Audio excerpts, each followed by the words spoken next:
Hello everyone, so welcome my some nursing classes. तो आज की क्लास में हम cell junction and tight junction के बारे में डिस्कस करेंगे। प्रीवियस क्लास में हमने cell membrane, function of the cell membrane के बारे में बात की थी। तो यहाँ पर हम स्टार्ट करते हैं सेल जंक्शन। जैसे कि हम जानते हैं सेल से मिलकर टिश्यू बनते हैं और टिश्यू से मिलकर ऑर्गन्स बनते हैं, ऑर्गन्स से मिलकर यहाँ पर बॉडी का निर्माण होता है। तो हम यहाँ पर बात करते हैं वन सेल से अनदर सेल जो एक दूसरे से जुड़े होते हैं या फिर बाइंड होते हैं किसी प्रोटीन के द्वारा, इसे हम सेल जंक्शन कहते हैं। मतलब one cell to another cell जो कि कंबाइन होते हैं, बॉन्ड होते हैं, एम्बेडेड होते हैं, उसे हम सेल जंक्शन कहते हैं। अब हमें देखने को मिलता है सेल जंक्शन कई तरह से, इसके हमें क्लासिफिकेशन देखने को मिलेंगे, कई तरह से एक दूसरे से जुड़े हुए हैं। जैसे कि हम यहाँ बात करते हैं, फर्स्ट हमने देखा टाइट जंक्शन, नेक्स्ट देखा हमने एडहेरेंस जंक्शन, नेक्स्ट देखा हमने डेस्मोसोम जंक्शन एंड नेक्स्ट देखा हमने गैप जंक्शन। इस तरह से सेल एक दूसरे से जुड़े हुए हैं। जैसा कि हम यहाँ पर देख पा रहे हैं कि जो हमारे सेल हैं, एक सेल से दूसरे सेल एक दूसरे से जुड़े हुए हैं किसी न किसी प्रोटीन्स के द्वारा। तो ये हमने बोला है सेल जंक्शन। अब फर्स्टली हम यहाँ पर बात करते हैं, हमारा मेन टारगेट है टाइट जंक्शन। हम इस क्लास में पढ़ने वाले हैं टाइट जंक्शन। तो टाइट जंक्शन का काम क्या है? जैसे कि हमने यहाँ पर देखा टाइट जंक्शन एक दूसरे से जुड़े हुए हैं। फर्स्टली तो हम यहाँ बात करते हैं टाइट जंक्शन का। हम यहाँ पर डायग्राम देखते हैं टाइट जंक्शन। ये हमारा टाइट जंक्शन हमें देखने को मिलता है, जो कि इसे हम मल्टी प्रोटीन भी बोलते हैं, क्योंकि ये मल्टी प्रोटीन से कनेक्टेड होता है। मल्टी प्रोटीन की यहाँ पर चेन देखने को मिलती है।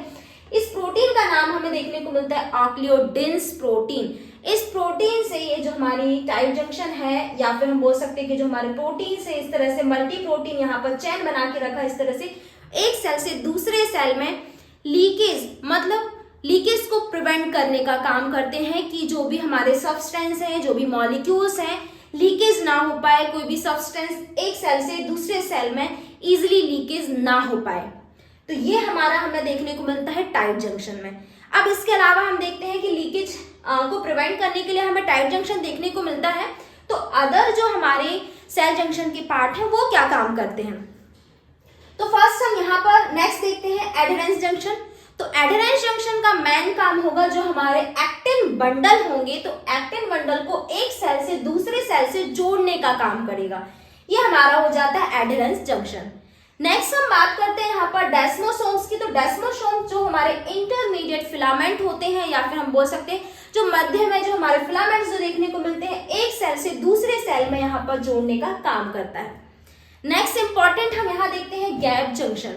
तो गैप जंक्शन की बात करते हैं, जैसा कि इसका नाम है गैप जंक्शन, और हमने देखा था यहाँ पर टाइट जंक्शन। टाइट जंक्शन में देखा था कि लीकेज को प्रिवेंट कर रहा है, मतलब किसी भी मॉलिक्यूल्स को इजिली अक्रॉस होने नहीं दे रहा है। तो यहाँ पर हम जस्ट अपोजिट बात करेंगे गैप जंक्शन का। जैसे कि हम यहाँ पर देख रहे हैं, तो गैप जंक्शन का काम होगा कि जो हमारे स्मॉल या फिर जो स्मॉल वाटर सॉल्युबल मॉलिक्यूल्स होंगे या फिर जो आयंस होंगे, उनको यहाँ पर अक्रॉस होने देगा या फिर पास होने के लिए अलाउ होने देगा। तो ये हमारा हो जाता है गैप जंक्शन। इस तरह से हमारा जो सेल जंक्शन हमें देखने को मिलता है, ये हमारा एग्जिट सेल जंक्शन है। तो टाइट जंक्शन में हमें हमेशा याद रखना है कि ये प्रिवेंट करता है लीकेज को। नेक्स्ट हमने एडहेरेंस जंक्शन को देखा, ये एक्टिन बंडल को एक दूसरे से जोड़ने का काम करता है। डेस्मोसोम को हमने देखा इंटरमीडिएट फिलामेंट को एक सेल से दूसरे सेल में जोड़ने का काम करता है। नेक्स्ट हमने देखा गैप जंक्शन, तो जो हमारे स्मॉल वाटर सॉल्युबल्स जो कि आयंस होते हैं या फिर मॉलिक्यूल्स होते हैं, उनको अक्रॉस होने के लिए, मतलब अलाउ होने के लिए परमिएबल होता है। तो इस तरह से हमारा ये सेल जंक्शन कंप्लीट होता है। So thank you.